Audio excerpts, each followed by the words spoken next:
మన రక్షకుడైన యేసుక్రీస్తు నామములో ఈ ఉదయకాల సమయములో మీ అందరికీ శుభాలు వందనాలు తెలియజేస్తున్నాను.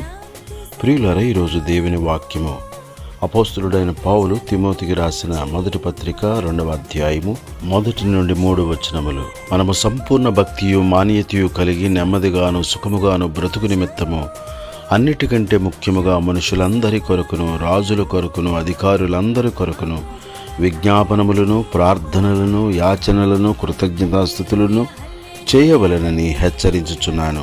ఇది మంచిదియు మన రక్షకుడుగు దేవుని దృష్టికి అనుకూలమైనదియునయ్యున్నది. ప్రియులారా, మనమందరమును నెమ్మదిగాను సుఖముగాను బ్రతకాలంటే మనుషులందరి కొరకును మనము ప్రార్థన చేయాలని, విజ్ఞాపనలు చేయాలని దేవుని వాక్యము సెలవిచ్చుచున్నది. ఆ విధముగా ప్రజలందరి రక్షణ కొరకు ప్రార్థన చేయుదుముగాక, ప్రజల క్షేమము కొరకు ప్రార్థన చేయుదుముగాక. దేవుడి మాటలు మన కొరకు దీవించునుగాక. ఆమేన్. దయగల మా తండ్రి, ప్రేమగల మా యేసు ప్రభువా, నిన్ను స్తుతిస్తున్నాము. ప్రజలందరి క్షేమము కొరకై ప్రార్థన చేయుచున్నాము. ప్రజలందరి రక్షణ కొరకు ప్రాణము పెట్టిన యేసయ్య, ప్రజలందరినీ రక్షించుమని ప్రార్థిస్తున్నాము.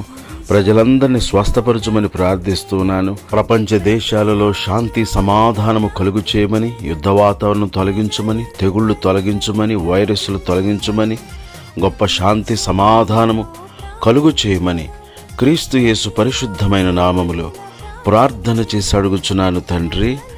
ఆమేన్, ఆమేన్.